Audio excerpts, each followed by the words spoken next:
Morning. Are you coming in then? Good morning, and what a show we've got lined up for you today. We really have. I'll be joined in the house throughout the morning by the comedian Leigh Francis here. Hey! And we've got Sue Cleaver swapping the cobbles from Coronation Street for a seat at my kitchen table. Both have never been on the show before. And we join a pear and raspberry crumble, courtesy of my old pal from my ready steady cook days. Paul Rankin is here as well. Hey! And I'll be tasting some of Spain's finest cheeses on another one of my favourite ever food adventures. And don't miss this week's masterclass. We're teaching you a brilliant recipe using plaice. And that's not all, because we join a dish later on this morning from a top chef who's created two of Britain's best pubs around his hometown of Tavistock. It's the brilliant Mr. John Hooker. Yay! Welcome back, Chief. Great to be here, pal.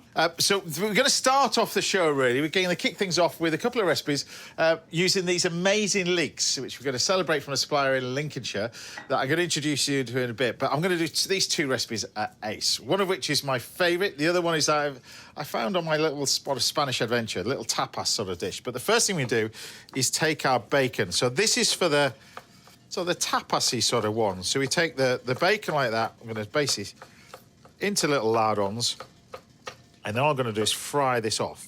Because the important thing is with this, we actually use the bacon fat to make the dressing as well. So you use a little bit of vegetable oil, and we're going to fry off this little bit of bacon so you get it nice and crisp. In here, I'm going to take the other part of the leeks, and we're going to do leeks baked in brioche, which I absolutely adore. It's one of my favourite things with cheese on the top. It tastes. But we're going to cut these leeks and chop them all up. And they're just going to go in the pan with some fresh brioche, which I've got over here, a touch of cream, some white wine, some fresh thyme, and these get toasted and roasted and everything else, and these are going to go in the oven with a little bit of cheese as well over the top. So while these are cooking and while my bacon's cooking, why don't we head off to a farm on the edge of RAF Coningsby in Lincolnshire to speak to Tim Casey from Bomber County Produce. Welcome to the show, Tim. Yeah, morning, James. Thank you, yeah. Now, thank you for coming on, and thank you for being standing in the middle of the field as well to show us where this produce come from. So, first of all, how did it all start? Because you're what, fourth generation? Yeah, there's four generations on the farm, although the youngest aren't fully employed. They're still at school, but they do plenty of school holiday stuff. You forgot the word yet. There was my granddad started off when he was in the RAF, based here on Lancasters in the Second World War, a rear gunner. Met my nan. They set up here, so they got a little bit of land and expanded a little bit. And then my dad came into the farm, and in the 70s they bought their own farm that they could actually farm outright on. And they grew it from there. And in the 90s, 1991, they started growing leeks, and we're still growing them now. So I was going to take the onions. That's going to go in the pan with the bacon. We're just going to soften the onions. So you fry up the bacon delicious. until it's crispy and soften the onions in here. But like I said, the fat is the key part of this to make the dressing. So I've got the leeks cooking away nicely over here with some fresh thyme. And in there, we're going to add some white wine, brioche, and put the cheese on the top. Keep it really nice and light. But this is what we do with this. We pass it through a sieve so we get this amazing oil from it as well.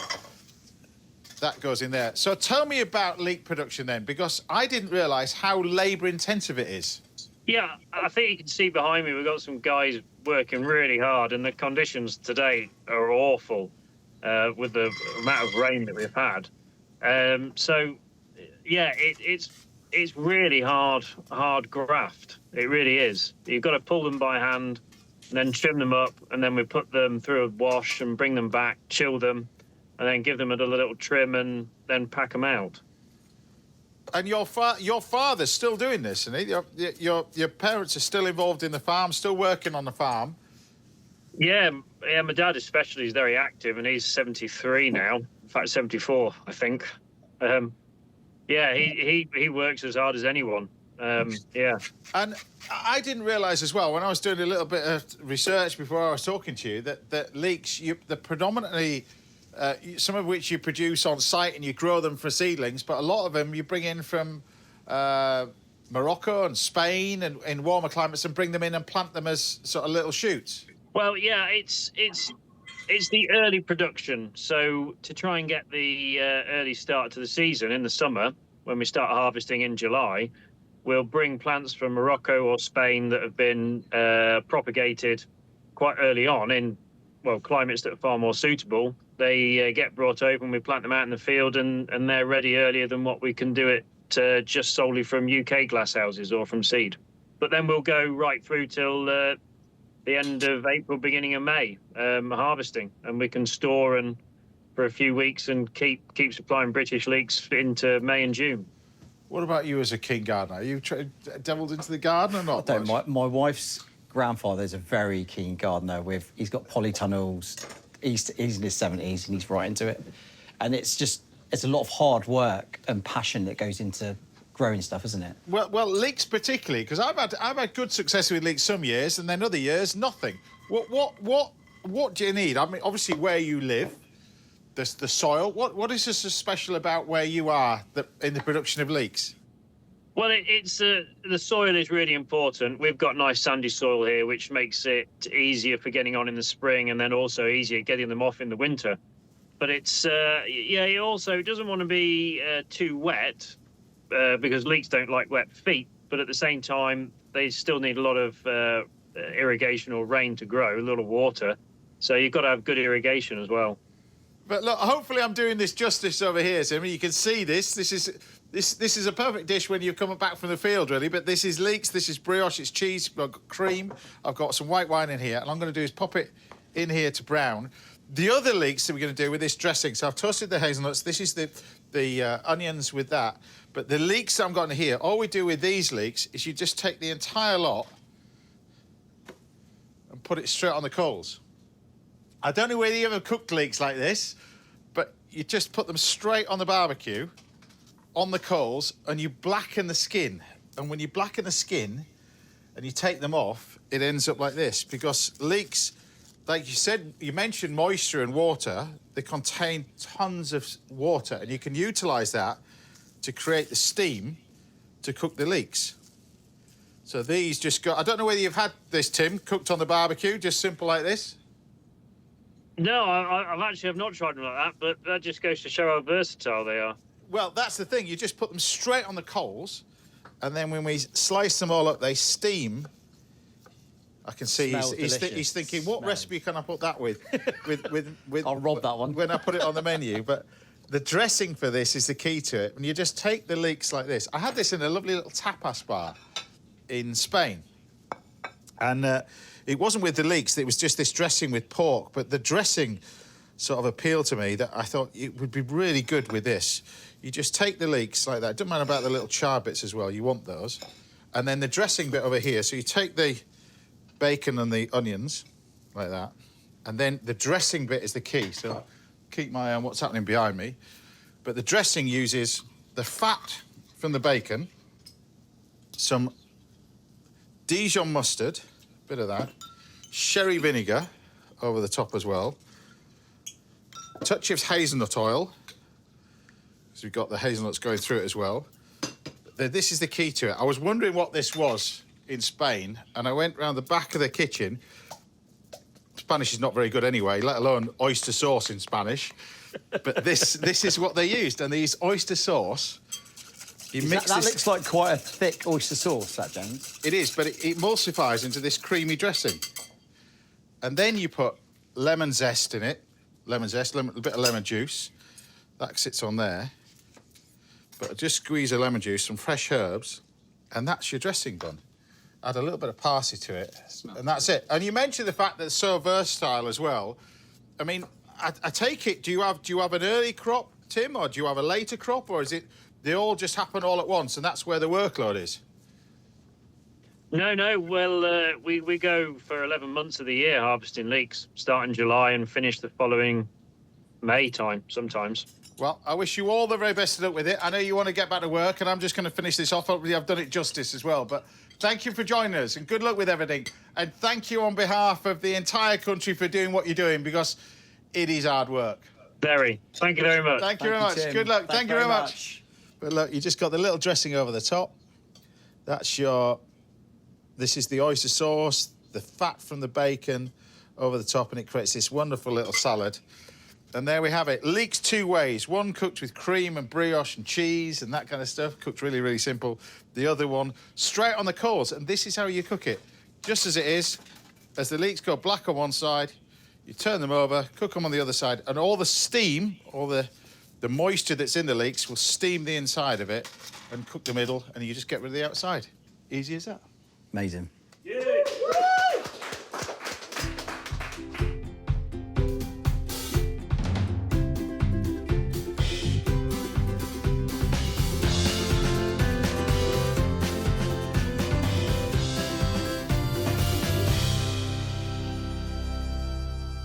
Got your eye on that one, haven't you, really?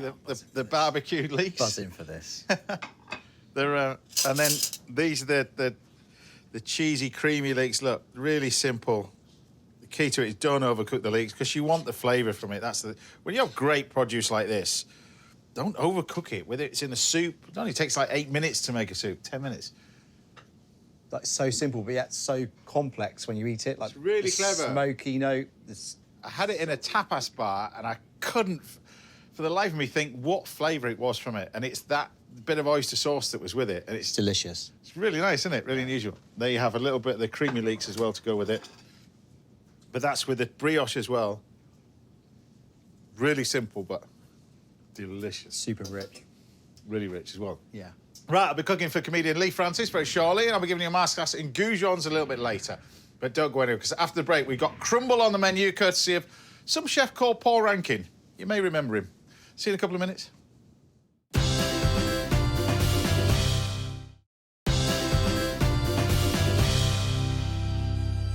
Welcome back. Now we're making haddock fish cakes for comedian Leigh Francis in a couple of minutes. And later on, I'll be sharing some goujon recipes with this week's little masterclass. But first, I'm here with John. And while you lot were at home, still having your breakfast, we were about to tuck into a bowl of crumble from a man whose legend restaurant, Roscoff, helped put Northern Ireland on the culinary map with a Michelin star. That was a brilliant restaurant. This is Mr. Paul Rankin. Yeah.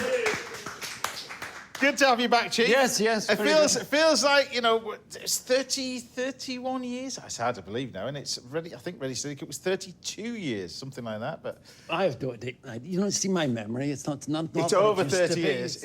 What are you going to be cooking then? A pear crumble. This is a dish that I literally used to do in Roscoff, and of course it's pear time of the year. These are Comus pears. Yeah. So what I do is I take a little knife and I take that out. You want to do that? Okay, all right, I'll do that. And then we peel them. Yeah? Yep. Cool.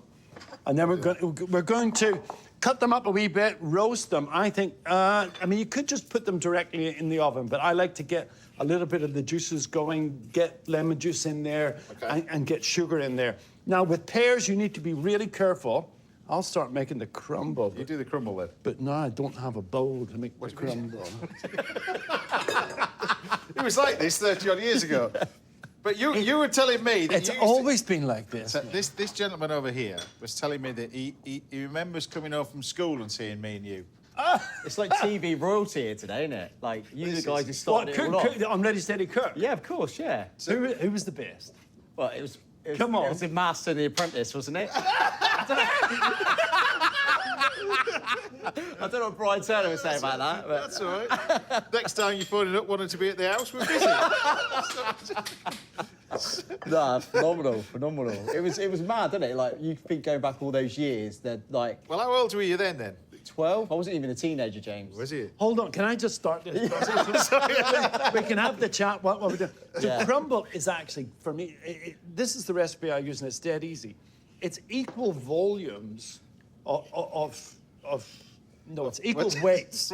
Equal weights. Nothing's changing. It's because you give us wine first thing in the morning. You know, I'm not good at wine first thing in the morning. Equal weights. Guinness? Yes, sure. Flour, butter, and sugar. Yeah? Right, So it makes it dead easy. So if you want to make a crumble just spontaneously after dinner, just remember that. So we can you can add all sorts of things to this. We can add lemon zest. You could add spices to it. Yeah. What I'm going to add is some flaked almonds. But you mentioned Roscoff because were you at the Northern Ireland's first Michelin star restaurant? I was. I'm going to take a handful of oats and whack it in there Right. too. Because you started out But not chasing it, did you? We Rick? got Just- I would say we got a Michelin star by accident. Right. Yeah. And that's because I was trained with the Roux brothers at Gavroche. So I spent 3 years training in a 3-star Michelin restaurant, which was my first kitchen job. Yeah. And I was so stupid, I didn't know any other way to cook. You just went to London and went from there. Well, Knocked on the back door. I spent 3 years in London, then I spent a year in the Four Seasons in Vancouver, and then 2 years in the Napa Valley. Right. And then I came back to Belfast. Well, and then you opened Roscoff after that. Yeah, and it was supposed to be like a brasserie, and we got a Michelin star by accident. They don't just give them away. Well, you know, they visited us 10 times, I think, before. Back in those days, they really did. Yeah.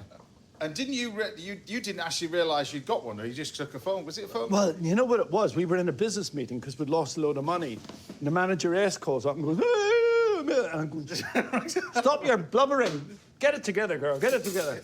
And she said, anyway, Belfast Telegraph's called up. You're going to Michelin star. I said, that's no good anyway because we have to shut down because we're losing money. And then we devised a plan to take advantage of the Michelin star. Yeah. Phenomenal. So what have you put? You put almonds in the bottom. I put some ground almonds in the bottom to soak up a little bit of the liquid that can come out of the pears. You know, that's kind of an old French pastry type of trick, you know. I've never seen that. So, Right on there. some sugar in here. I'll put it in there, Chief. You've got sugar in there? Sugar's in, yeah. Any lemon juice in there? Just sugar at the moment. Yeah. With pear, now, with fruit in general, you know, we tend to think that, you know, fruit is fruit and that we don't need to be too careful with it.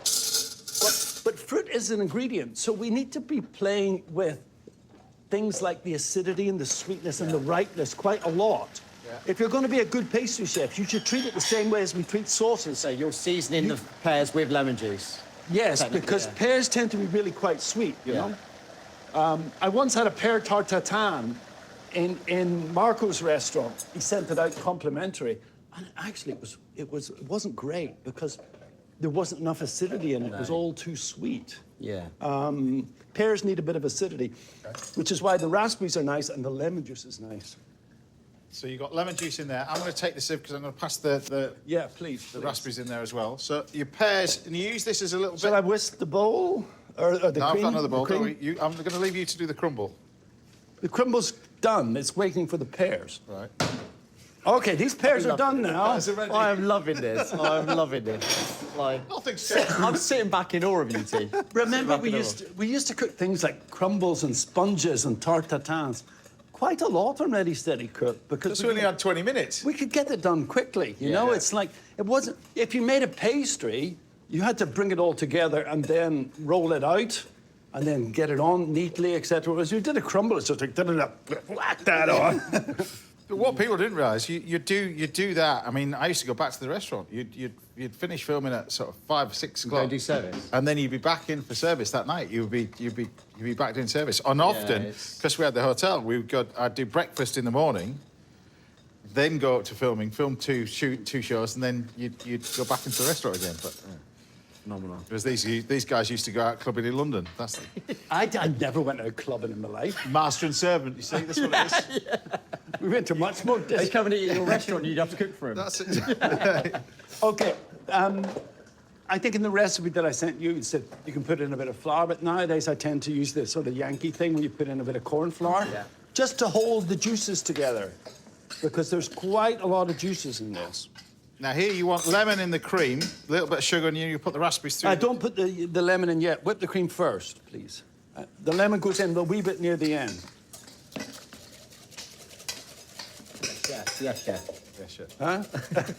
Go on then. So tell me what you're up to now then, because you're about to open somewhere else. Tell me about this then. Ah, yes. Two things to celebrate. First of all, a new eatery, and the second, a Lifetime Achievement Award. Yeah, which one do you want to hear about first? Let's do the new eatery then. Go on then. So I'm doing a food offering with my brother at a local bowling club. It's called the Belmont Bowling Club. Right. And it's like Belfast, Wimbledon. And we're going to do nice sort of bistro, almost diner type food for the members and things. because my brother wants to take a look at a certain concept, so I'm going to help him with that. Is your brother from a hospitality background? No, he's not, which is... Is he the bowler? We're both getting to a certain age. Now, you see how that's come together, almost like a cookie dough, yeah? Yeah. Well, I kind of crush it like that, and then I just break it up, because I don't like those sort of sandy type crumbles. I like a crumble where it's almost biscuity. And it's the butter that does that, isn't it? On top. Well, it's sort of, yeah, it's definitely the butter, and the sugar plays a huge part as well. But it's taking it to this texture where it's clumping. If you work it too much, it's going to go over quite quickly. Whereas you just want that sort of soft-ish yet firm So texture. you've got the bowling club, and another thing, Sub, this Lifetime Achievement Award. What does that mean? And what? I don't know. I did good. I did better than I thought I was doing. You know? Who is it from? Yeah, it's from the Tatler. The Ulster Tatler. Oh, the Ulster. You'll get the one from the Tatler. Right. No, I'll get one from the Ulster Tatler. Right. And I'm going to show you a little cheats custard. So tell me about this custard then, because this is. I'm looking at these ingredients, going, what are you doing? So, can we turn this on? It is on. Is it on? It is on. So I take sort of tin custard or prepared custard.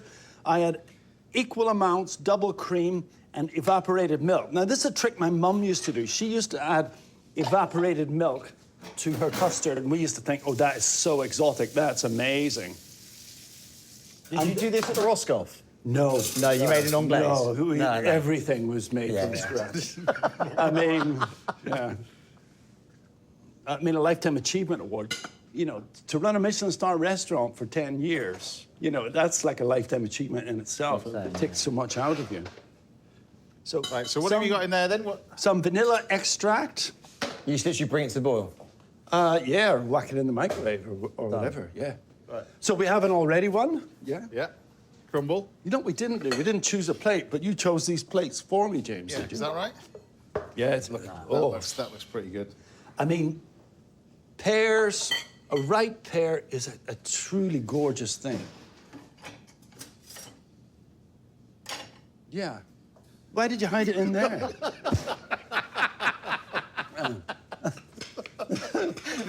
So how long have you cooked that for?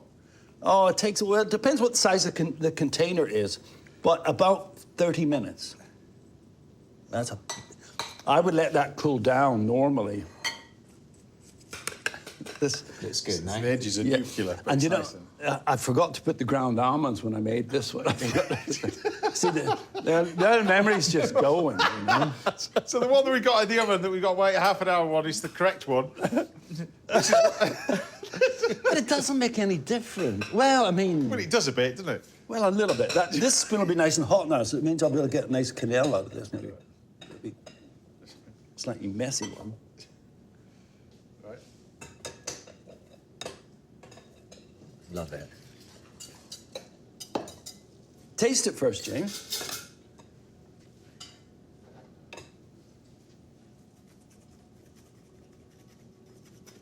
Any good? It's a cheats one. It is a cheats one. Should we put some on? Yeah. A ladle? James Martin doesn't do ladles.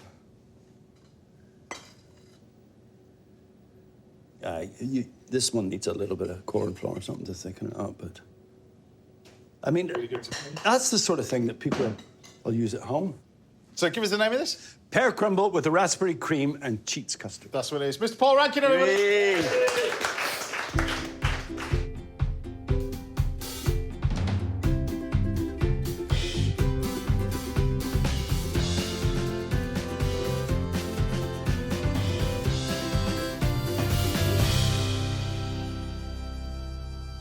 Right, there we go. Look at you, you're like a kid. 11 years old, really? 11 years old? Taking me back. Yeah, Bit of nostalgia. Things like crumble like this at the Yeah, we pub do. and In the stuff? blacksmiths, we always have a crumble on, yeah. Yeah. All the time, yeah. There's a big spoon for you, good, James. no? Big spoon. Can you tell whether it's missing the almonds? It's got almonds on the top. crumbles proper when you Yeah, it's delicious. cook the apples and the pears thoroughly in the crumble. That's what I love. I don't like this deconstructed, reconstructed. No, stuff. I don't either. Tasty, innit? Proper, There you go. proper food. Paul Rankin, everybody. Thanks, Paul. This chap over here will be showcasing his skills in the kitchen a little bit later. I'll be sampling the world-famous cheese in another one of my Spanish adventures. But join us again after the break, where I'll be chatting to comedian Leigh Francis over a plate at Haddock Fish Cakes. But before you go, this is a little bit of childhood memories for you, all right? So, this is the first time I've ever done this. Come on. What's going on here? What's this? 11-year-old kid. There we have it. See you after the break.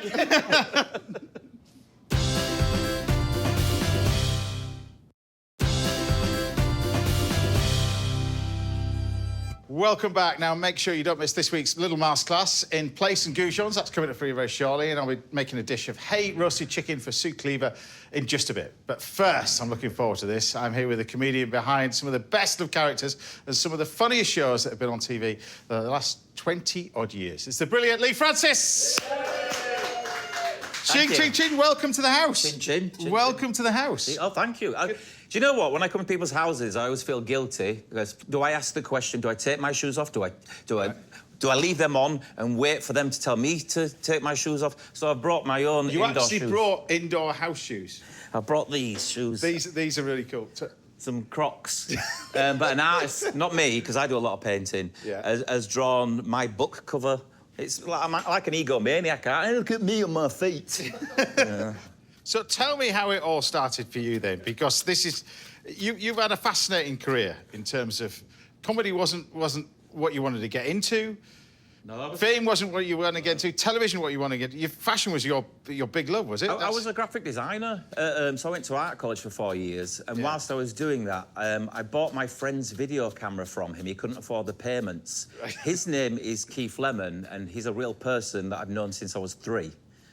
And so I bought his video camera and started making silly videos. I did quite well in the world of graphic design. I became senior artist of the Yorkshire Evening Post. But in the back of my mind, I was like, I just want to be messing about, making silly films and stuff. And then my then girlfriend, who is my wife now, she said, you should send your videos to TV. Well, she didn't, she said telly. And so I wrote a Jiffy Bag, on a Jiffy Bag telly, and I got an interview on a show called Watch This Space on Channel 4. Remember, like the T4 times? Yeah. And I came last. Right. But the producers liked me and offered me a job at the Paramount Channel where I wrote a sketch. I'm telling you everything so you don't have to ask me anything. No, I've been doing research on you as well. And then I wrote a sketch and did a video every day whilst I was there because I was an ideas person, which also meant making props in an office with none other than Dom Jolly sat there, Sacha Baron Cohen sat there, Simon Pegg and Jessica Hines over there. Over there was Noel Fielding and Julian Barrett, and in the corner there was David Williams and Matt Lucas. He was famous for being George Dawes then, so I was like, oh my God, there's George Dawes there. Right. And I gave him a script and a video every day until they said, we like this script, which was a script with Davina McCall involved in it. They said, if you can get her, you can make that sketch. She gave me her agent's phone number. She said, are you going to phone him? I said, no. She said, do you want me to phone him? I said, yes. She phoned him, and now I'm sat here today. That was a long story. I hope you didn't cut any... You could dissolve cut it, because it was really long, wasn't it, and boring, but that was the story. That's the whole story, and you've condensed it in a book. I've condensed it into a book, yes. But you've only got to look. I mean, the pictures in here are really good. Look, tell us about this. So that's the first gizmo. I'm a big fan of Gremlins. Hopefully, in November, I'm hosting something with Zach Gallagher, who was Billy from Gremlins. But that's the first... Because you're really into this. Now, I mean, you were into it when you were young, but you're really into it now. Yeah, I still make mogwais all the time. My kids are always laughing at me, going, how many gizmos are you going to make? That's my first Spider-Man suit I made. I think now I've got 22 Spider-Man costumes. And tell me about comedy, because comedy's changed so much. You speak to many comedians, they do the whole circuit, you do the working men's clubs, you do the whole thing. Yours was a different avenue, but also yours was a totally different look at comedy. Characters was your big thing. Nobody had really done it, I suppose. I don't know. There was loads of character actors before. I didn't invent doing characters, because, of course, Sacha Baron Cohen was Ali G before I came on the scene. But you were taking those characters and they were sort of taking over your life. You know, Keith Lemon people yeah. genuinely must think you're Keith Lemon. Well, they do. I'm forever saying now, oh, my name's Leigh. When people go, Keith, can I have a picture? And I say, oh, my name's Leigh, and do a picture. And then they don't believe my name's Leigh, or they'll laugh. And I go, it's not funny. Lee's not a funny name. If I was going to call something funny, I'd call myself Gatticus. Gatticus Francis. But yeah, people don't believe, they don't understand that Keith Lemon was just a character, as was Avid Merrion. But I lived to those characters, and I thought it's easier just to be them rather than tell you about them.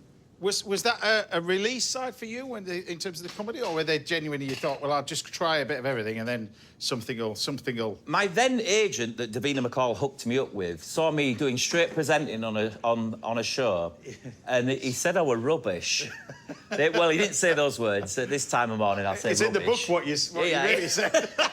Because I did read that bit. Yeah. Because my one's over there. Yeah. My agent's over here. She said, I'll take you on as a trial. Right. 32 years ago. Right. 32 years ago, yeah. Yeah, he said I was rubbish, and he said, I prefer it when you do your characters. I used to review computer games in character. Right. And again, I was in my 20s. I just did whatever he said. He went, yeah, let's do that. Then he went, OK, Leigh Francis is dead. And then I had to go into his office for a week doing different characters. I get changed to the phone box outside his office. Right. Like a really rubbish Superman. And then convince him I was these people. And then we chose what characters we liked the best. And then hit the commissioners. Even though the commissioners didn't know they were having a meeting with me, I just turned up and sabotaged the meeting until Alan Parker, the film director, complained about me at Aldo Zilli's restaurant. Well, I want to talk to you about this because I remember seeing you. No. Because I used to go to Aldo used to do Ready, Steady, Cook. Yeah. And the restaurant used to be the bottom of Fifth Street in Soho. Zilly Fish. Yeah, Silly Fish. That long one. Yeah. Yeah. I remember... Did you see me in there doing a thing? I saw you in there. I got... Who is this guy doing this? But it's true. Yeah, well, there's one guy called Stuart Murphy who was the commissioner of UK Play, which became BBC Three. One evening, I met up with him. He didn't know he was meeting me. He was convinced that I was three different people, and that people that John was taking advantage of. And then John said to him, he said, oh, it's just one person. And then he said, oh, he can have his own show. And that's what happened. But before that, I drew a picture of Avid Merrion, I drew a picture of Keith Lemon and framed them and put them up on the kitchen wall. I said to my wife, one of these characters will buy us a house. That's manifesting, innit? Because she does a lot of manifesting, does my wife. Right. Hello, Jill. Don't know where I'm looking. and I'm a bit blasé about manifesting, but it seems to work. I'm here with you, and I'm enjoying it, and I'm drinking free booze on a Saturday morning. So tell me about the book, then, because putting all these stories on a bit of piece of paper, a lot of people get ghostwriters and bits and pieces. You genuinely... I had a meeting with a publisher. Right. Well, actually, a lovely girl called Georgie, and she said, oh, you should do a book. I said, I want to do a book because I'm 50 now and I can still remember how I got here. Yeah. And I'm still slightly relevant. And she went, I'll have a word with my dad. I went, who's your dad? She was, he's the boss of HarperCollins. So I had a meeting with the boss of HarperCollins. I pitched a children's book called My Dad's a Ginger Werewolf, which I wrote ages ago for my kids. And I said, I want to do a memoir. And he kind of said, it's kind of flooded with celebrities doing kids' books at the moment. Yeah. He says, but we're interested in doing a memoir. Why do you want to do it? And I said, well, because I'm 50 and I feel like that chapter of my life, what everyone knows me of, that's the end of that chapter. And now I'm going into a new chapter, even though I don't know what's going to happen. Is that difficult for you? Because you spent your entire life in characters and bits and pieces, or do you look at it and go, that's character, it's not really relevant anymore, I don't want to do that anymore, you just, that's a moment in time, and then I'm looking... I feel like it's a moment in time, if I was honest, and I feel like it was quite fashionable to do characters, and I don't know if it's that fashionable. Because now it's the real you. You know, you're chatting to, is this the real you? Yeah, I'm not... I guess I'm not as rude as Keith Lemon or as silly as Keith Lemon. But a lot of people think, oh, are you shy in real life? But I'm not shy at all. Definitely not shy. Wasn't in the restaurant when I knew that 25. No. Definitely well, not you can't be shy and do those sort of things, I guess. Yeah. Although they do say a lot of actors are quite quiet in real life. I guess they don't want to show off and go, look how great I am. But anyway, look, we've got our sauce here. I've made the sauce using some butter, a little bit of flour. I've got water boiling up for a nice little bit of These are the poached eggs that I've done beforehand because they keep really well in ice cold water. You don't need to make them all you can do them all in advance as well. These go in the fridge. You make these the night before for breakfast, and easy as that. Just have them in the fridge, and they'll last for 3 or 4 days in the fridge. And then the fish cakes, I'm just going to slightly, ever so pan fry in a little bit of oil. So, you know, when I was at school, Yes. fish cakes were like a potato, a fish. There was not a lot of fish in the ones that No, I was at no, school. but I did love those, and I've not had them since. Well, these may taste very No, similar. no, they look amazing. I'm not saying that they're going to be not as good as the school ones. There may not be, Yeah. to be honest with you. But I remember at school having spam fritters as well. Right. Remember spam fritters? I do remember spam fritters. The bad food. Are we same age? I'm 2 years older than you. Okay, yeah. Well, we'd have eaten similar bad food at school, I guess. Similar, yeah, very, very Yeah, similar. spam fritters. I can remember first time I had coleslaw at school, and I was looking at it going, I eating that, and then I had a little taste and I loved it. And then I went back to the dinner ladies and just got a plate of it, like a Paramount Mountain of coleslaw, just chomping on that. Yeah, I thought it was the food of the devil, you see. Oh, I loved it. As long as it didn't have raisins in.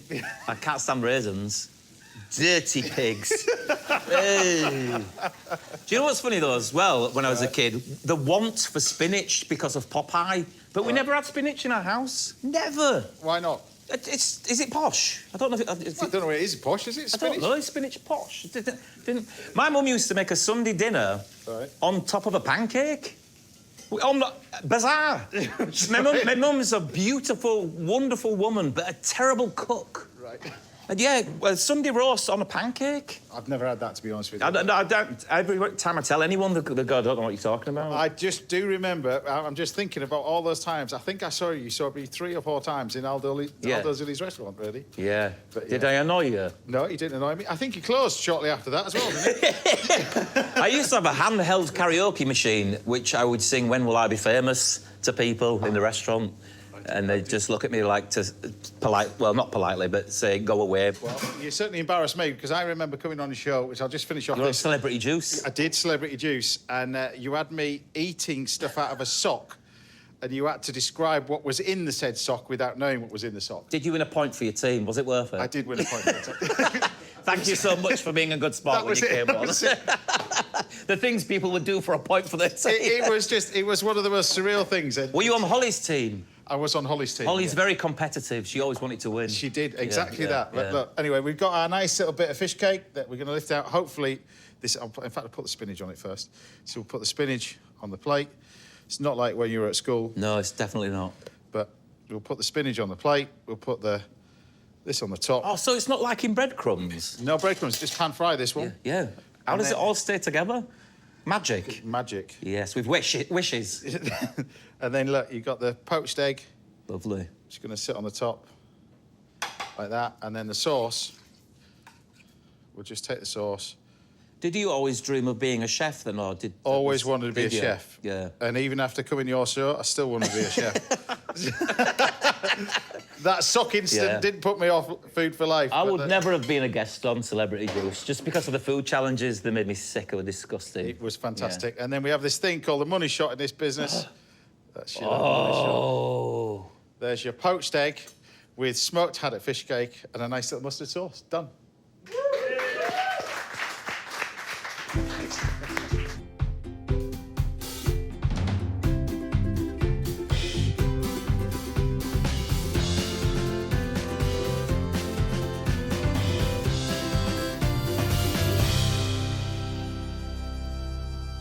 Right, dive in. Oh, great. There we have it. Tell me what you think. It's whether it's as good as the school one.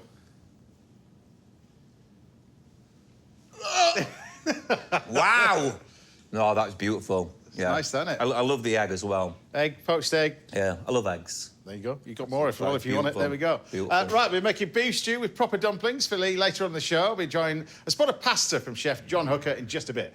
But join us again after the break. We're leaving Hampshire behind and hitting the road on another one of my food adventures. See you in a bit. Good. Good, that, isn't it? Yeah, it's good.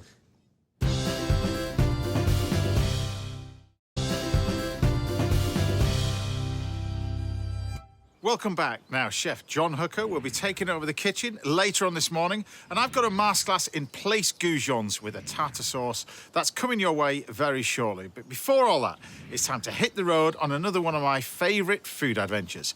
This week, I'm heading to a farm near Toledo in Spain to discover the secrets of the world-renowned Manchego cheese. Enjoy this one. I've been exploring the magnificent region of Castilla-La Mancha, home to the historic former capital of Spain, Toledo. Now, excuse me if I take one more final glance of this glorious city. I'm just heading out of the city now to, still in the same area, to see how this particular cheese is made. And when you think about the UK, we have cheddar. In France, they have Comté. It's probably Spain's most famous cheese. Originates and comes from these parts, and that's Manchego.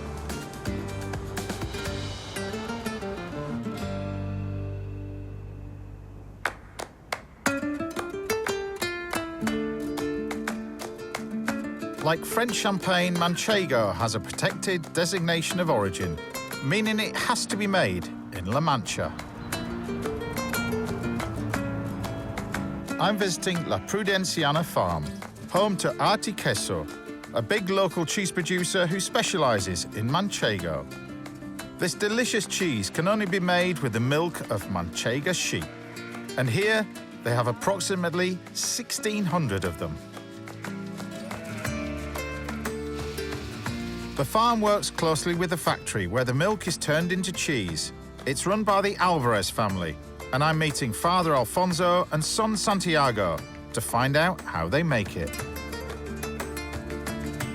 So here we are, the start of the factory. Yes. Here is the Manchega sheep milk. Okay.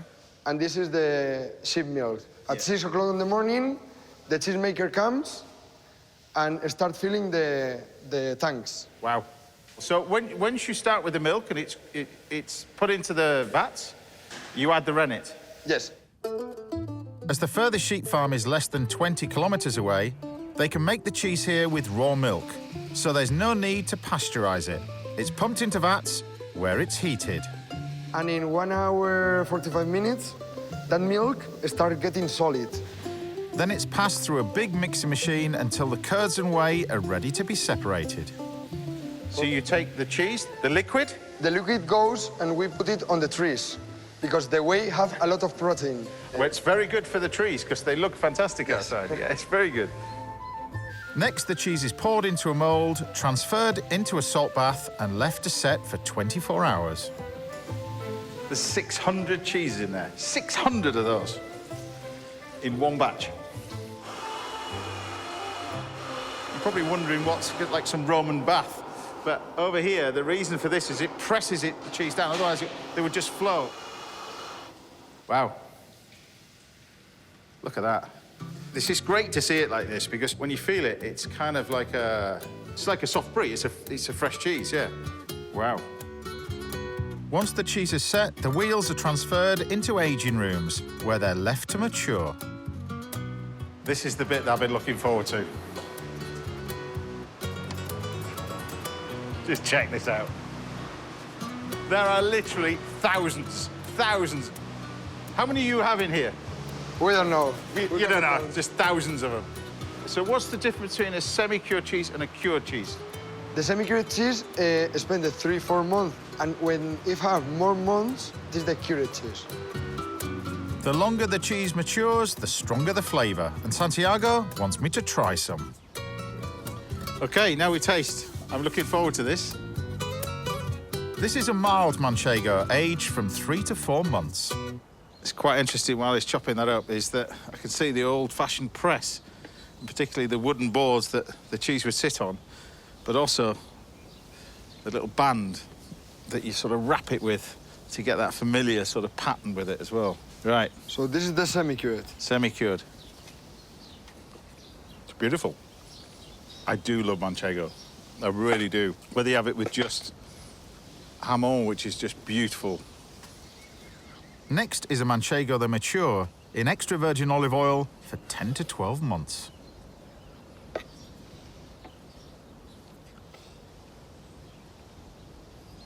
That's special, huh? You can taste the It's really olive oil. difficult to describe. You can taste the olive oil, but it's much more rounded. It's like fine wine. The older it gets in the bottle, the barrel, the better it gets. But this is the same. Yeah, you almost don't want to cook with this. You just want to just eat it as it is, you know? You don't do anything with it, you know? This, you can play around with it, but this is too good. You just eat it as it is, and it's, wow.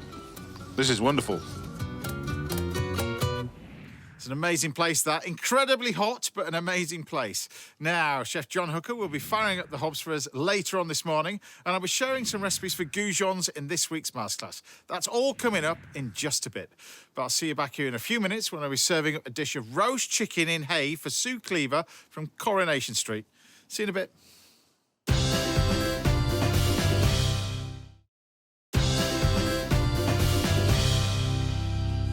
Welcome back. Now, Chef John Hooker will be treating us to a cracking pasta dish very shortly, and I'll be showing you how to make goujons with some amazing seasonal place in this week's little masterclass. That's coming up next. But first, swapping the cobbles of Weatherfield for a seat at my kitchen is an award-winning actress who's been playing the part of Aline Grimshaw in Corrie for nearly 25 years. It's a brilliant Sue Cleaver! Welcome to the show. My family are going to be super excited now. Oh, bless. That's very kind of you. Super excited. Now, I know you're a big food lover as well, so I thought with this, I thought you'd do a classic roast chicken. Nice. Roast chicken with a difference, though. We're going to cook it with hay. Right. So hay, this is pet shop hay. Don't get it from the rabbit hutch, otherwise those little bits of raisins and sultanas are not very good in here. But you just got your standard pet shop hay, and then I've got some chicken, and all you really do with that is just that.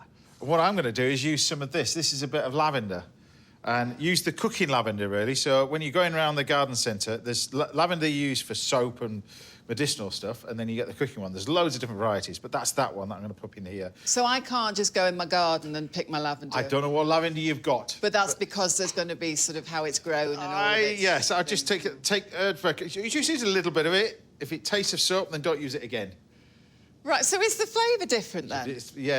All the lavender's different. You get tons of different sort of flavoured lavenders, some more fragrant than the other. So if you wanted to grow lavender for culinary purposes... Cooking lavender, you get the cooking ones that you're... I seen it at the garden centre the other day by the herb section and bits and pieces. So I've seen it there. So salt and pepper over the top, a little bit of oil, and then what I do, I tie the little legs to stop them falling apart, really. So. And I'm really glad you've not let me down on the amount of butter you're using. Well, this is just a start of it, so we haven't even started yet. I'm going to use that entire pack as well. Good And we've used the other pack in the mashed potato that's going to be served with it as well.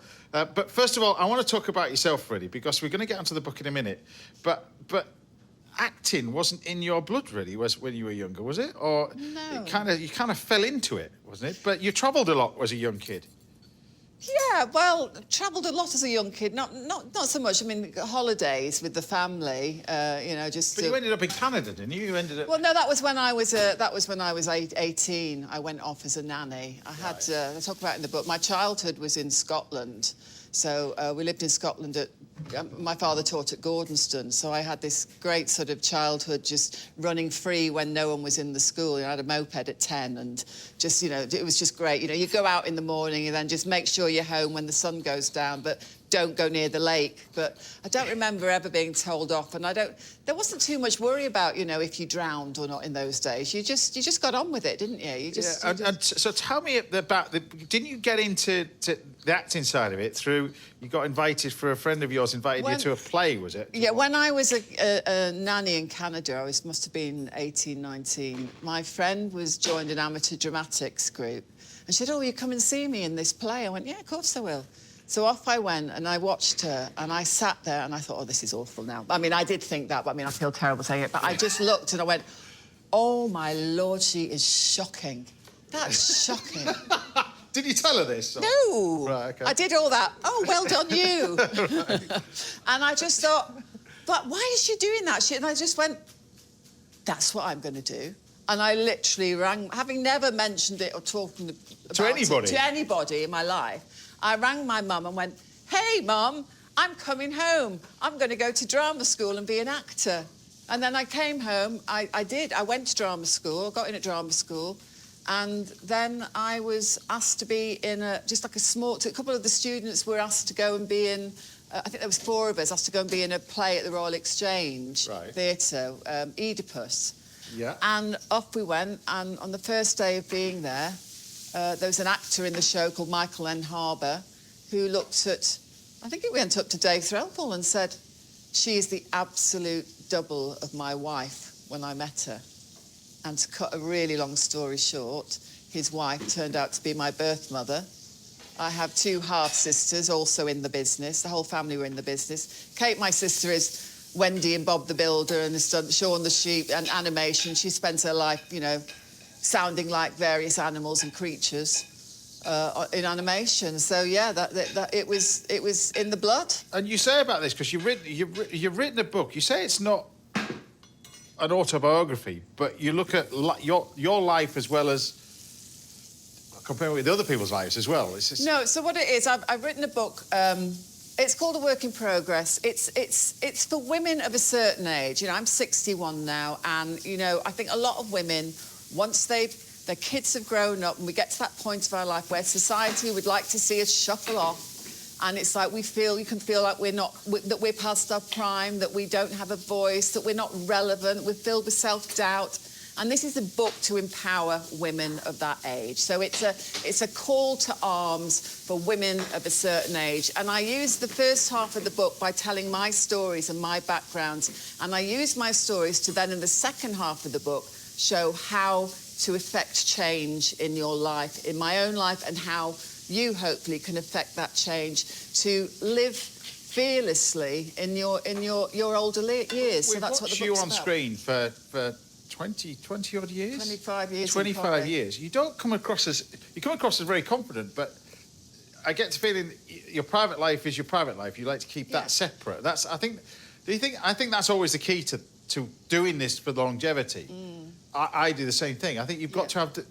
It's difficult to separate the two, but I think there's got to be two, don't you? Yeah. I mean, I'm at a stage now where I finally like myself, and I am confident in who I am, and I don't answer to anybody. But for many, many, many years, I found it excruciating. I would have this front that everyone would see, nobody would know, but inside I was incredibly anxious, full of self-doubt and loathing. So this was the time that I wanted to share what helped, what changed, how I feel that I've changed in my life, what's helped me, and in the hope that it will help other women.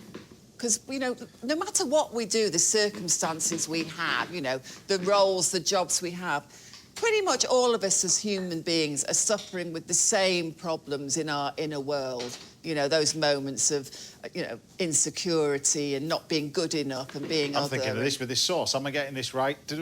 But this is in here. So we've got the shallots. Well, I won't judge you for it. No, this is the shallots and the garlic that have gone in here. I've crisped up my little bit of bacon over here. I've got my mushrooms over here. The chicken quite simply just gets roasted like you would do with a normal chicken, like this, and then we just take it out. Would you only use wild mushrooms for this? No, you can use any mushrooms, to be honest. So wild mushrooms are great because this time of the year, and we want to showcase that, really, as chefs. We just like to say that these are amazing. Look out for them. They are around all over this country as well, these. Depends on where you live, of course, but... And can I check something? Because you've used just hay from the pet shop, so the juices that would have come out of that, I know the hay will absorb it, but you couldn't then use some of the pan juices? No, you'd have to put it on a trivet if you want to do that, but you don't really need it for this, because the key to this is all about the sauce. So then you can start deglazing it with a little bit of this. Is that the, this is the fortified NP, wine. the Noilly, what's it? Yes, that's the one. I've been to, it's at Marcian, haven't I? I've been to that and then you where allow they that to make it. reduce a little bit, and then you use this stock. Because if you put this stock in, it makes a sauce instantly. Wow. So usually with stock, you've got to reduce it to get the flavour. This one, you can turn up the heat and almost get a sauce straight away with a touch of the mustard and some cream and that kind of stuff. But I want to talk to you about what you've done away from sort of Coronation Street, or Corrie as we call it in my house. But Sister Act was another thing. You must, to get on stage, that must have been a great release from you doing that, really. Because when you did it, you didn't actually watch Sister Act before you were in it. Was that right? No, I haven't been on stage for 25 years. And then this year they came and said, would you like to do the national tour of Sister Act? And I thought, well, I can either just, out of, you know, being scared and frightened and all those, say no, or I can just embrace it. And I went, yeah, I'll do that. You know, I want to do, going forward, I'm just doing things that really interest me and I find fun. I've done I mean, my son's grown up. I've done all my dutiful roles and I've enjoyed being a mother, but I very much have chosen that this decade is for me. And It's now for you now. Yeah, and it started with, you know, when I got asked to go in the jungle. The question, I immediately went, no. And then I thought, why am I saying no? And the only reason I could think of was that I was scared. And, you know, I'm talking in the book about one of my biggest fears about going to the jungle is I had a phobia about snakes. Couldn't touch a snake on the page.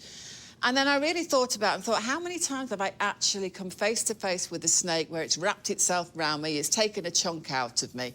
Never in my life. So I realised I just thought I was frightened of snakes. And as I got there and I found out that, you know, I wouldn't share a room with a snake, I wouldn't invite one over for tea, but, you know, I don't have a phobia, I just thought I did. So, and that's how I've been living since then. I'm just, whatever comes up, I'm not going to say no because I'm unsure or scared. I'm just going to say yeah and see where it takes me. Well, see where it goes. Well, I'm just going to finish off recapping what we got over here. There we have Wow. your lovely mashed potato. This is the other part of the butter that you didn't see go in. This is the butter and the cream in this mashed potato over here. How many potatoes are in there? 2. What? Pack of butter. 2 potatoes? Yeah, pack of butter and a bit of cream. A lot of cream. It's going to go in there. And then the sauce gets reduced down, but the key to this sauce is you use a tiny little bit.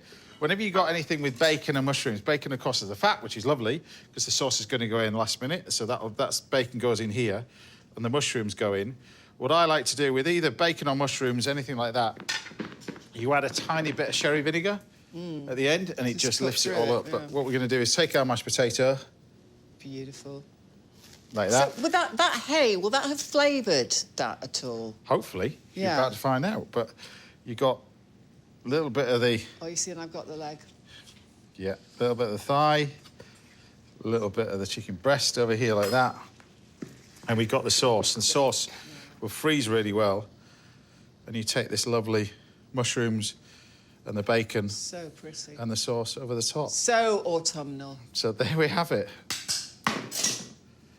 Good luck with the book. And good luck eating that. My classic roast chicken cooked in hay with a simple little wild mushroom sauce. Done.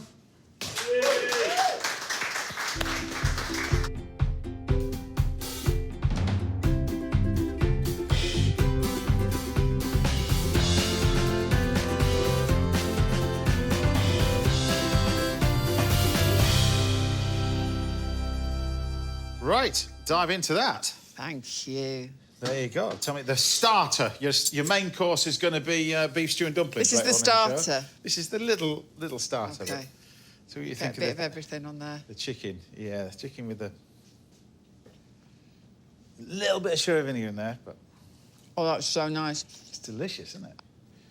Right, I'll be serving a final course of beef stew and dumplings for Sue and Leigh a little bit later, and we've got more cooking on the way from John Hooker very shortly. But join us again after the break, where I'll be giving you a step-by-step guide in making goujons using some place that's bang in season right now. And I'm going to be serving it with a simple little tartar sauce that you make yourself. See you after the break.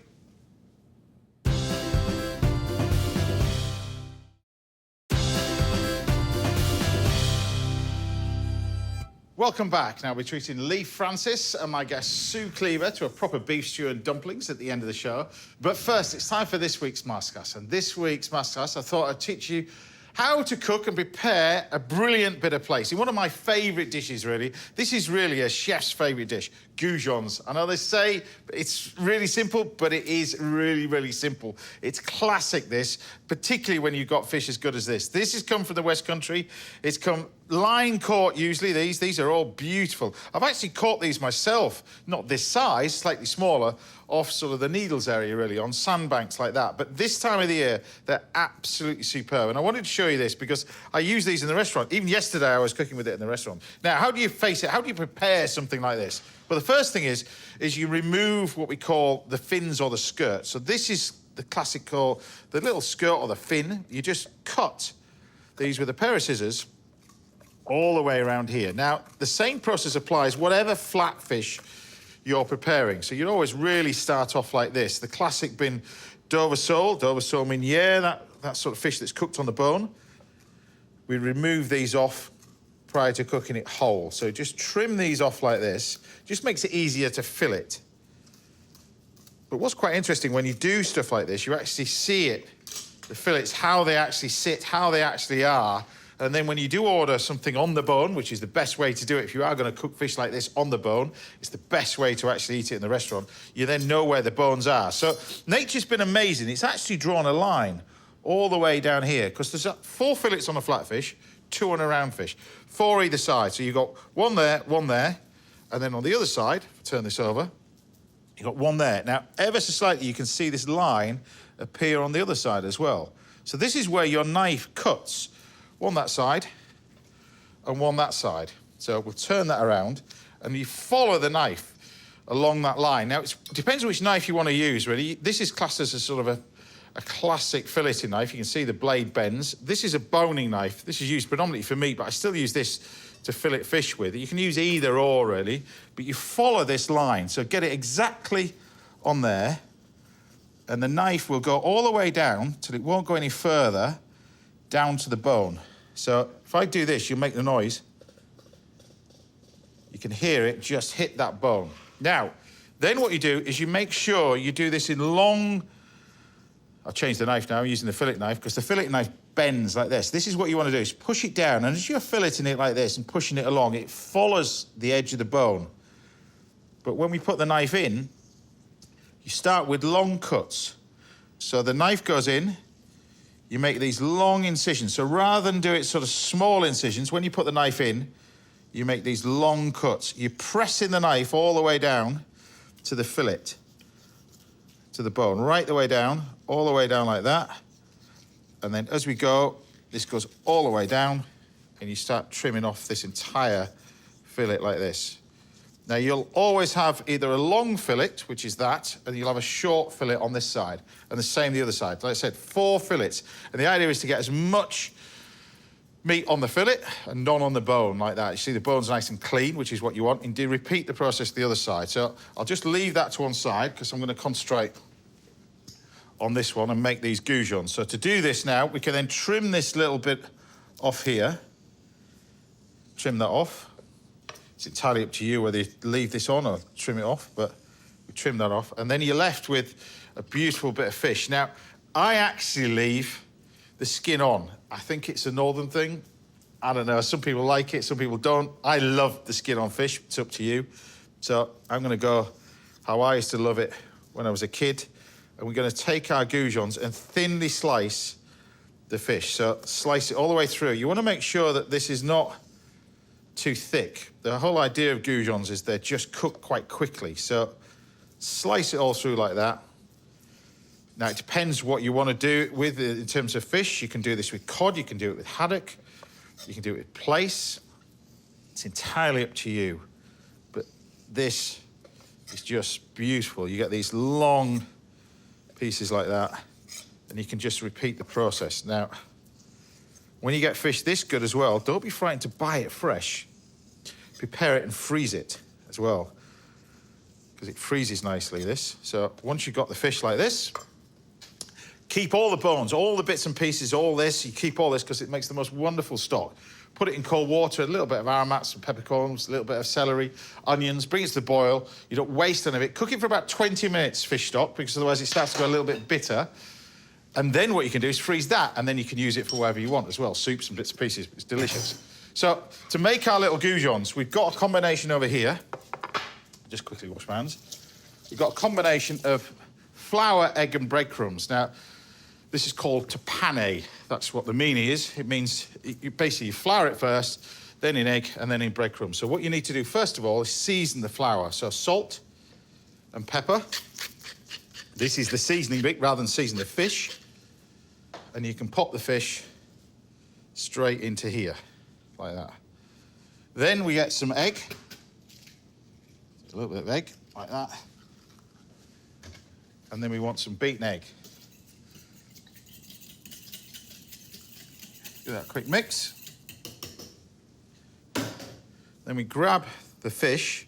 roll it in the flour, like that. This is just plain flour. Then you pop it into the egg. So just get rid of any excess flour off of here. There we go. That tray can then go. Then you bring this one up with this one. So roll it around in the egg, like that.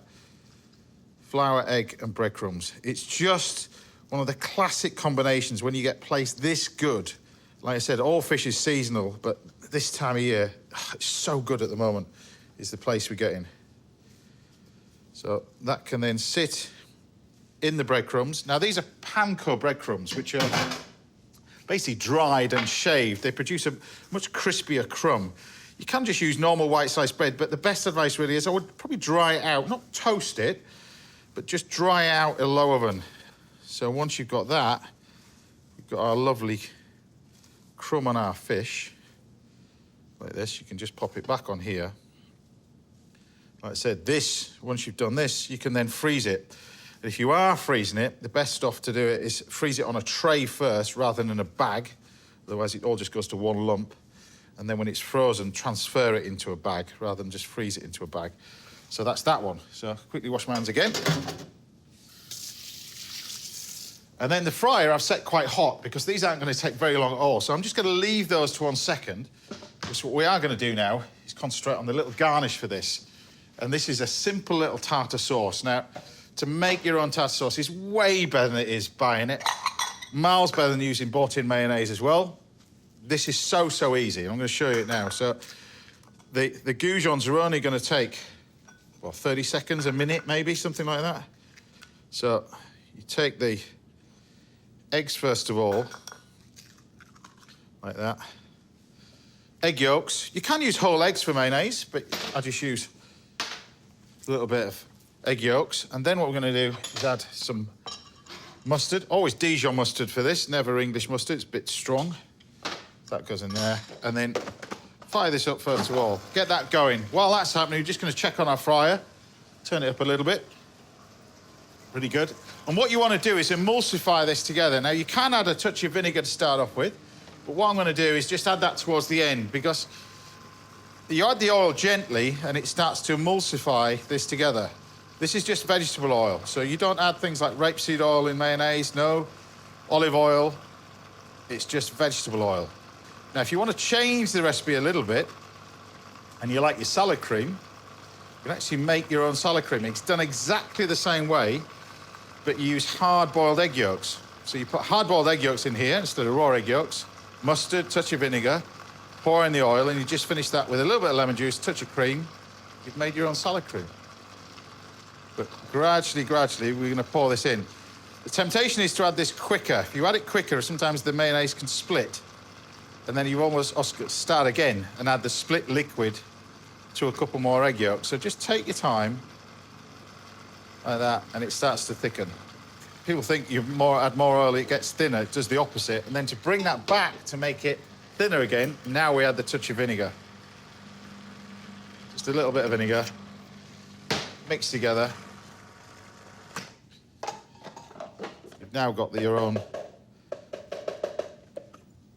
little mayonnaise. We can then use this base that I've done so much times before on the show as well, in terms of adding things like ketchup, and you've got your Mary Rose sauce with a little bit of brandy. That we're going to make a classic tartar sauce now. So for that, we want capers, gherkins, and shallot. So this is almost ready now. So while I'm preparing this, these can go in. So take your simple little goujons, like this, in the fryer.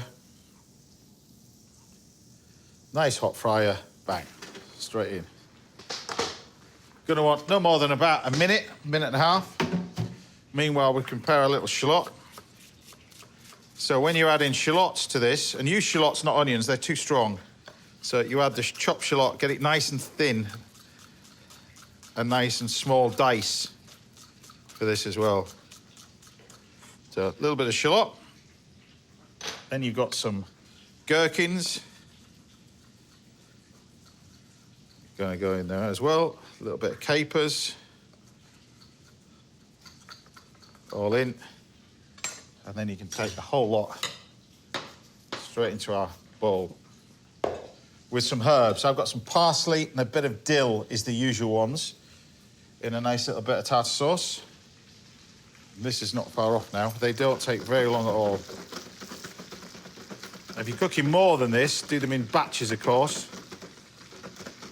Stops them all sticking together, but make sure the oil is really, really hot because you want the breadcrumbs to brown and you want the fish to cook quite quickly. Because the fish is nice and thin, they'll cook quite quickly. So, pretty good. They can come out. Out of there, look at that. Oh, touch of salt over the top.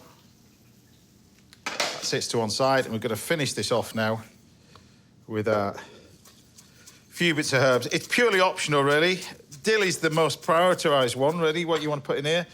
So dill and parsley I like to use for this, but stay clear of sort of coriander and that kind of stuff. It's just overpowering, but they're the usual suspects in a tartar sauce. Touch of that. And then a little squeeze of lemon juice. Bit of that on there as well. And not forgetting the salt and the pepper. And we're there. And it just showcases this amazing fish to its best, I think. It really is delicious, but look at that. Simple little tartar sauce. Bring this over. You've got this, look at that. So delicious. So simple to make yourself.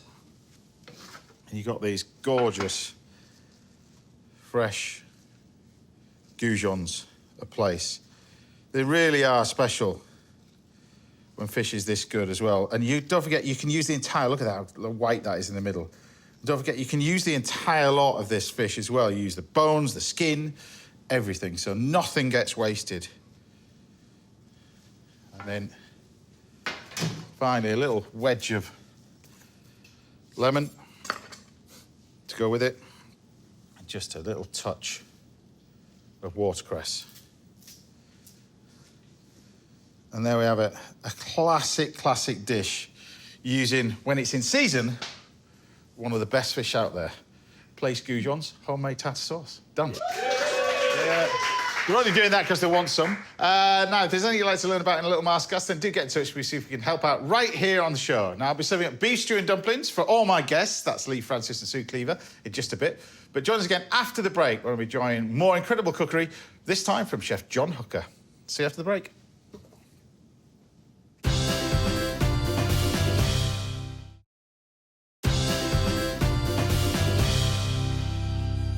Welcome back. Now I'll be treating my guests, Leigh Francis and Sue Cleaver, to a show-stopping beef stew and dumplings. I'm looking forward to that. That's coming up at the end of the show. But first, I'm here with Mr. Paul Rankin. We're about to enjoy a dish from a chef who saved 2 local pubs from ruin and turned them into the pride of Devon. It's the brilliant Mr. John Hooker. Yay! Great to have you back, Chief. And you're going to be cooking for us. What are you going to be doing? So we're going to be showcasing some West Country games today. So as we're banging the autumnal season, games flying through the restaurant as we speak. So this dish is born out of really using all of our trim and our waste and turn it into dish. So we're going to make a ragu out of some pheasant, some partridge, some of our venison, and then we're going to put some fatty pork belly for it as well, just to give it a bit of indulgence, a bit of fat going for it, because the meat is so lean. And then we're going to turn that into a raviolo. Raviolo? Yeah, so singular. You'll tell me I'm too tight, probably. I should give more than one. You get one. So you get one. It's a starter, So fella. you're going to be doing starter, that. yeah. So what are you're going to be doing? If you could roll me some pasta, yeah, I'll go and get on with the base. So I'll get that on. So I'm looking at this and going, it's kind of like mince. Yeah, it is mince. It is. It's like mince and tatties. Your mum used to do. Yeah. There's nothing wrong with that, Paul, is there? When I was up in Skye, I had mince and tatties on the menu. Yeah. Because I love it. I grew up with it, and it suits a pub, mince and tatties. Yeah. So and I think like this you're pushing it up though. We're pushing it up, and also time. it's giving good value, and it's watching what we're doing in this current climate to get value out of our produce and what we're doing, using it respectfully, and. Yeah, we have this on throughout the year. We always have a pasta dish on at the pub, whether it's a tortellini or ravioli. And what's going on in here? What I'm just sealing off all of the we've got diced shallots, garlic, and then we're going to seal off all of the meat. So we've got the minced pheasant trim, the minced partridge, the venison, and the pork belly. And do you want this really thin, or do you want it... Yeah, thin as you can go, chef. Yeah. As you go? That's not That would make a good terrine, wouldn't it? Yeah, it would make. And it's a similar base you'd use for a terrine, where you just put livers through it and press it. Yeah. Yeah. So you've got to... We've got to mention you're celebrating many, many things at your place, really. Bib gone on now. Yep. Bib gone on for the last 7, 8 years. But to keep that as well. But most, you know, the biggest thing for you, really, is... This gastropub, second in the UK. Yeah, it blows my mind, really. Oh, wow. Blows Deserves my a round mind, of thank applause, you. doesn't it, really? Wow. Yeah, it blows my mind. We've been in the list for 10 years and always never broken into top 10. And again, it's testament to the hard-working team. They believe in what we do. They work really hard. You know, your team's good, but, you know, are they really that good? Yeah, they are that good. They are. You know, your team, it's But it wasn't- mostly about you. No? Yeah, I suppose. But, like, it's a good... He's modest as well. Yeah, it's a great bit of kudos, and there's some very good operators in that list. Yeah. And like for us to be in and around that, really, from our humble beginnings, we started off when Emma and I risked everything to get that pub and operate a pub in our hometown. It kind of like, and again, it puts Tavistock on the map, I suppose. And Yeah. we're going to hit this with some tomato puree, some Worcestershire sauce for a really savoury note. Have you ever had an Italian taste this raviolo? No, I can't say I have. And well, I might have had some stealth Italian customers have eaten it, but... Yeah. And again, it's just our interpretation of, like, a refined version of using the game. Yeah. And then we're going to use red and white wine in this as But well. your restaurant itself, so the Cornish Arms, it's in the centre of Tavistock. Yes, Emma and I moved in there 12 years ago, lived there for 5 years. And I suppose the biggest compliment I give us in the team is that we're cooking with our appetites, we're cooking food we like to eat. Yeah. That's the biggest thing, I But suppose. I think So it's what have you just thrown in there? So What there's have you- some stock gone in there, some chicken and beef stock, bit of game stock, and then some tomato passata as well, or chopped tomato. To a certain extent, I think that, you know, if you think of yourself as a kind of serious chef, you always have to cook the food that makes you happy.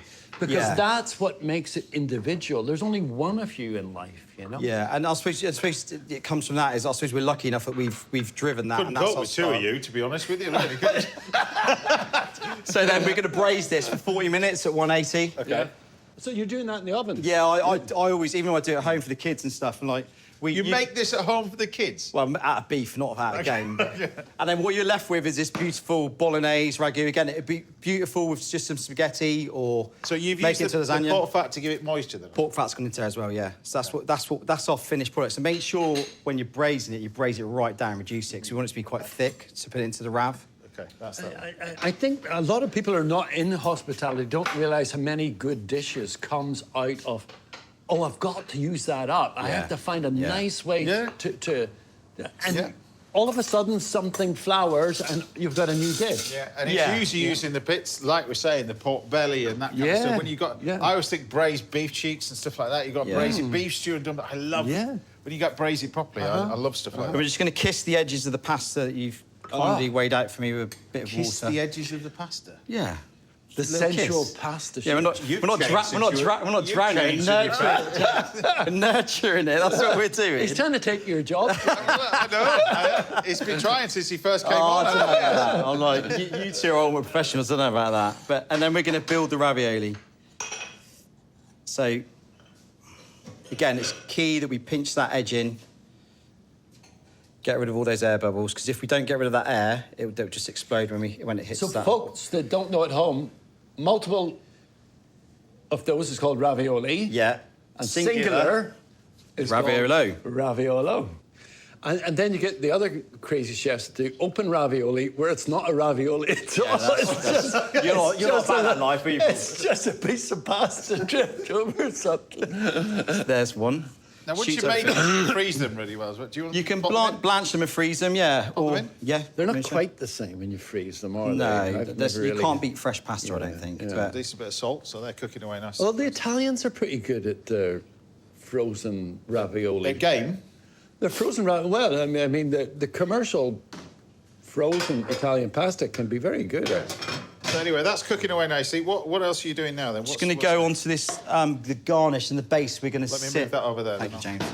So what we've done here is sweated off some shallots just in some butter and some salt, and then we just tied some thyme to get that flavour of thyme going through the shallots. And this is going to be our base that we're going to sit the ravioli on. And again, like, as a chef over the years, we've always turned everything into purees, and I just kind of want to come away from that a little bit and keep that real savoury, beautiful shallot. We've all got better teeth nowadays. And so this is almost like a classic sauce sous vide, really. You would come out with It's something. like a classic sauce sous vide, but we're going to deglass that with sherry vinegar. So, we know that he trained classically in three Michelin-star restaurants. What about you for training? I just found a really good... My college lecturer at college just instilled into me classic French cookery, a guy called Colin Ormston, and that's where he ignited a flame in me about cookery, really. And where did you end up working when you were... Went to a place, a big fishing, gaming, shooting hotel called the Arundel Arms. It had 3 rosettes at a time. There was 20 chefs in the brigade. Went in as a commie. I thought it's do or die. So either go and shine or jack it in, and I don't know what I would have done, really. Yeah. But, yeah, and so it came to fruition. I was there for a couple of years, and, yeah, and started off from there. And, again, I've learned a lot of stuff about good produce when I was there. And so in these shallots as well, we put in malt extract. So from malt barley, and again, it's going to give that real sweet note to it, but it's probably got half the sweetness of a refined normal sugar. Right. So it's going to give off that really rounded, savoury note. But this is the interesting thing with your food, because you've got classic stuff as well as modern techniques. Yeah, everything. Yeah, it's driven by the team, and we are layering up flavours with punches of acidity, because our food is very rich. Yeah. And we need that acidity to give you a little bit of light relief when you're doing that. And also the texture gives you... Texture gives you a relief from richness too, I think. Yeah, 100%. Yeah, you don't want it to be one-dimensional. Yeah. No, not at all. I'll tell you a story. When I was working at the Gavroche, I was telling my dad we had this dish on at Christmas time. It was a mousse of grouse served with a Brussels sprout puree, a chestnut puree, and a white onion puree, and served with a bit of jus. And my dad looks at me and says, "Is that for the people who have no teeth?"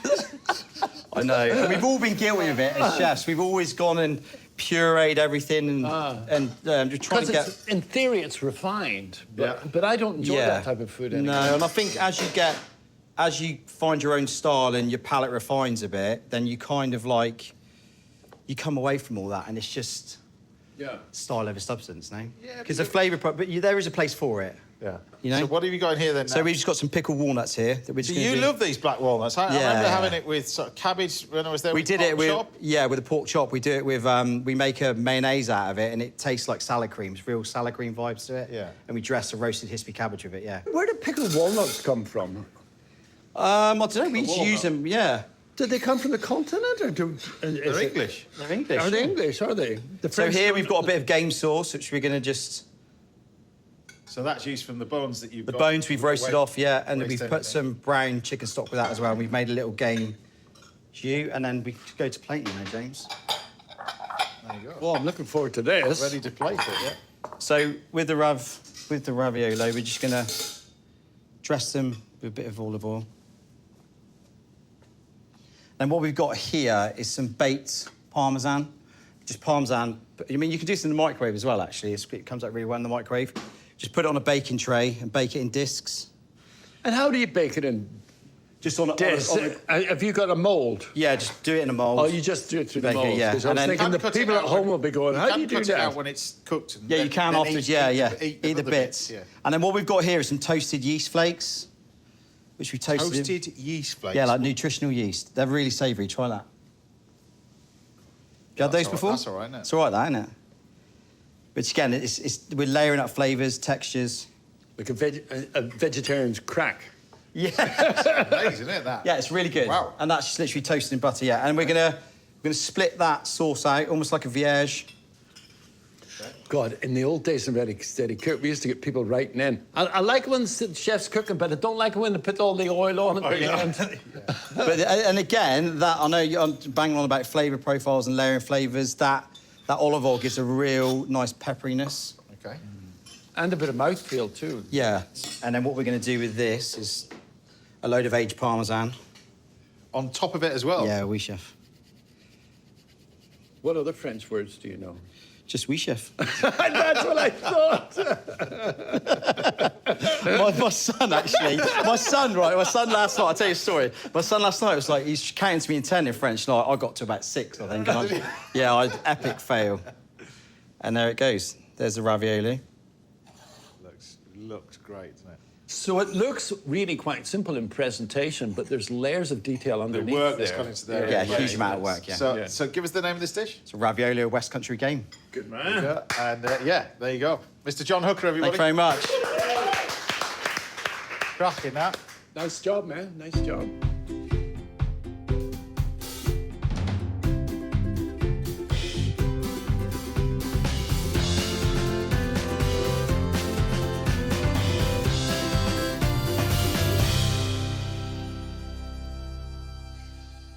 Right, so you get to dive into this. Thank you. I'm really This is looking getting forward one to each this. for this. It's very luxury.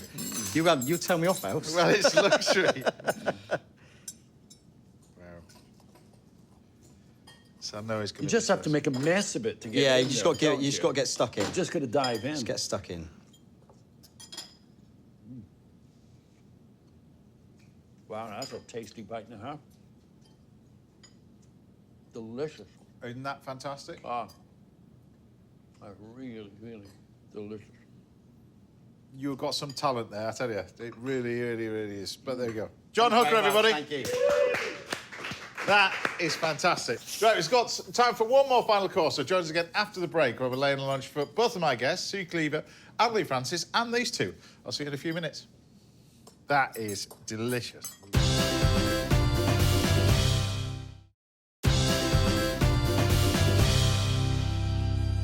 Welcome back now to the last part of the show, sadly. But I'm back in the kitchen with John, Paul, Leigh and Sue. Yay! You today would be a good show. Right, we're going to fire it off. We're going to finish off the show in style. These Michelin star chefs, big gourmand chefs, everything else. We're going to do beef stew and dumplings. Proper Yes, Northern. nothing wrong with that. Beef stew and Nothing wrong with that. beef stew and dumplings. So I've got some beautiful beef over here. We're going to use the chuck, but we're going to seal this off. We dust it with a little. Is chuck your go-to then for a To beef me, stew? really, but what is my go-to is I don't buy it from a supermarket because I get the meat from a butcher's. I thought you were going to say you just wrestle with a wild animal. Have you seen him outside? There's one less. You know, when you say chuck, I mean, that sounds to me quite an American chuck. Is that the same as braising steak, or Yes, what is it? but if you get braising steak, you want a piece, and the pieces usually cost a little bit less than the portion it all up into dice. So that's the only difference. If I go in and say I want a chuck, a jointed chuck. Join a chuck, yeah, and you'll go home and cut it like this. With Wow. braising steak, there could be any amount of cuts that, Right. that they put in it, and they'll all cook at different times. Do the onions for me, please. Oh, really? Yeah. Yeah, it can be anything like that. They'll cook at different times. You won't get such a consistent result. So from different parts of the. Yeah, they'll just all whack it into braising steak, you know. Yeah. You do a lot of cooking, Sue. I do actually. Yeah. But this what you wanted. The key to this though is the browning of it. That's the most important bit. So a little bit of flour. The flour doesn't necessarily help it brown, but what the flour will do is thicken the stew. So this is the bit that's going to thicken the stew. We add no flour to it afterwards. It's this and the right of stock and the amount of time that it takes to cook. That's the key to it. So I'm going to text you about your book first of all, because you both both of you, we've got both We two match. Look at the colour. We do match. match. Oh, We do match. look. autobiography. You say this is not an autobiography, but it is. It's kind of stories. The first half, stories of my life. Second half, it's kind of a call to arms manifesto for women of a certain age. Would you ever write an autobiography? Because I think. Would you tell the truth? Well, I mean, there is a lot about me in the first half. Yes, there is a lot about me. So you met But- Peter O'Toole? Yeah, I did. Just Have you told me a read it? wonderful story about no, Peter I have. O'Toole. See, that's in the book. That's Is an it? exciting book. Okay. Yeah. But yeah, I mean, to be honest, I never imagined writing a book, but the process of it, I've absolutely loved, and I think I might. I've got a couple of other things that I'm thinking about doing. So, yeah. But also, I mean, doing stuff like you're both playing characters in theory. You play characters, but people know you must. The amount of people on the street that know you from the character, not the real you, Yeah. because you've also been quite private in your. Very private. So writing a book for you must have been. Do I put that in? Do I not put it in? Yeah, I mean, that was hard for me because in the book I've said I've always kind of hidden from putting Sue out there. People have only ever seen the character I play, and I kept my life very private. I wanted to bring up my son. I didn't want the intrusion in his life, and so it's been very strange for me to just be out there and revealing all. The jungle's quite up. That's very revealing, isn't yeah. it? And I mean, that was a great experience. And we did have I did have a really good time there. We all did, and we're all still in touch, which is really nice. But the difficulty, I suppose, for that is the control. You have no. I mean, you don't have control when you go on his show. But No. let alone, but you have no control over that. Yeah. But at least you get fed there, and you get a Well, last time I went on his and- show, I was eating food out of a sock. Oh, well, That was, and I didn't know what it, you had to guess what it is. Well, it's a point for the team. It's a point for the team. That was. Yeah, but I mean, that is really putting yourself out of your comfort zone. That's the only thing. I think if anyone says what you realise is like how human beings do not like to be out of control, not to be in control of things is not a nice feeling. Really. Well, I guess you get hungry and then you start not being yourself because you get a bit bad-tempered when you're hungry. What do you call it? Hangry. Hangry. Yeah. Hangry. You do get hangry. I think that the boys were affected a bit more by that. There were certain personalities that you could see were really struggling. I always thought with the jungle when they do those challenges and you think, oh, I'm going to get a fry up or whatever, and then you get a plate of rice, don't you, for all those hard challenges? Yeah. Oh, I mean, the worst one was where you can go out and get treats or something, to bring back. And somebody came back and we literally had one jelly baby each. That's an absolute stitch-up. Would you do it? Good point for the team, yeah. Would you do it, Leigh? No. No, I've been asked to do it, and I like the idea of camping out with people I don't know and getting to know them, but it's just the challenges when you've got to eat certain things. I don't. I think the Strictly thing, I did that. Would you believe it's 19 years ago? 19 years. Wow. Strictly. Was it really hard? Wow. It was. Do you know what? It was a lot of training, but you expect that. These people were multiple world champions. You know and also you've got to think: do I want to look like as if I've learned something on a Saturday, rather than just you And you don't realise when you show like that how big it is, I suppose, when you're in that big bubble, because there's no real shows like that, I suppose, anymore. I've been asked to do Strictly. So it is an amazing thing to do. It's also hard because what the audience Have you done sees... Strictly? No. Would you? Oh, I don't know about that. Why wouldn't you do it then? Well, it looks like really hard work. I would genuinely do it. I would love to learn how to dance. I just love music and that sort of innate There you go, movement straight into the thing. camera. And I've seen him dance. If anybody needs to do it, it's him. I'll tell you what I would do. I got asked to do. It's just joy. It's joy. I got asked to do the Christmas one, and I think that's, I guess, a bit more whimsical than the actual one. Honestly, I got asked to do that last year, and I was busy writing that book, so I said I couldn't. But maybe this year. I would do it. It's absolutely magical. Christmas it really one. Quick, do the Christmas Why one. don't you do it, and I'll do it as well. We'll do the Christmas one. We could partner each other. Yes. Right. Usually I could get a link. This, I've got no idea. It's just a straight cut, all right? Straight into the beef stew. This, we put the lid on it, cook it for an hour and a half, and then what we end up with is one we've got in this pot over here. The pot changes colour at the same time because I've only got one of them, and I've only got one of these. So then what we're going to do is make our dumplings. This is some perfectly chopped parsley over here, and then I've got some... Can you put a pinch of salt, please, Stu? Yeah. Oh, I love a dumpling. Do you always use that pumpkin pot, or is it because it's nearly Halloween? Halloween? Halloween. Halloween, yes. I use... It's not a festive pot, then? Well, I've got that. I've got the tomato one. Oh, yeah. I mean, you have got some posh pots, haven't you? I got married on Halloween. Posh pots. There's some... I got married on Halloween, so as soon as I see a pumpkin, it reminds me of my wedding. Because the night before, I spent ages with all my friends hollowing out and putting the silly faces on pumpkins, with pumpkins everywhere. Oh. That was an interesting story, wasn't it? Right, look, you've got the dumplings. What you've got to do is try not to make them too dry. So rather than just... Oh, I'm interested. So you don't roll yours or anything? No, you don't That's need to to keep do any of them so they don't go hard? So, yeah, this is to make them nice and soft, but it's the amount of moisture you put in, so put that in there. Pop the lid on it, Chief. Proper and then you put it in the oven. And once a good hour in the oven, when you've got the dumplings in, and then... You're right there. Okay, cheers. There you go. And then pumpkins. we've got another pot. This is more... See, You now can take look, out. This is I more take from, that. more from a pumpkin to a cow. That's that a real extraordinary. This is my little pot over here. And then we've got belter, James. That's a belter. Is that the one you just bring out at Christmas? And this is the one just for you lot, you see? Just for you I lot. feel honoured. Then you lift off the lid. The director calls this a money shot. Oh, it is as well. Yes. Touch of that. Look at that. Yeah, Crust on those dumplings. Oh. It's naughty. And then Look at the crust on those dumplings. It's not a thing you hear said every day. But the thing about it is, by having the meat that we talked about, that you get Look at that. chunks of it. Yeah. And I think that's what you want, really. Otherwise, it all sorts dissolves.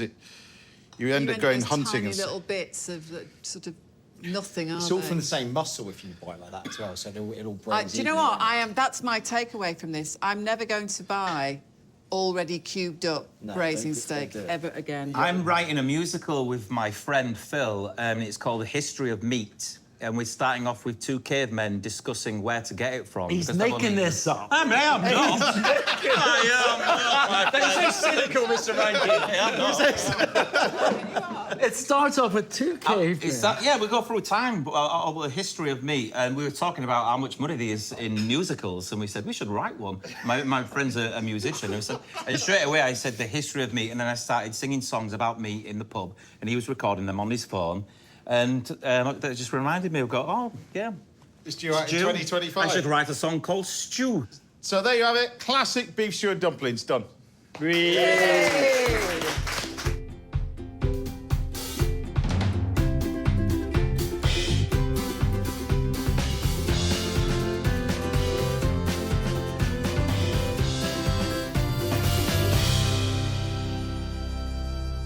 There we have it.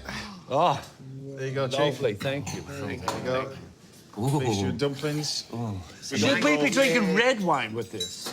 What do you think? Or a pint of ale? Or what drink whatever you- what you do you can- drink with this? You can drink whatever you want, Chief. Just Oh my gosh, that's just melting. That really is. All about the dumpling. beef stew and dumplings. Proper. It's gone really quiet, hasn't it? That's a really good sign, eh?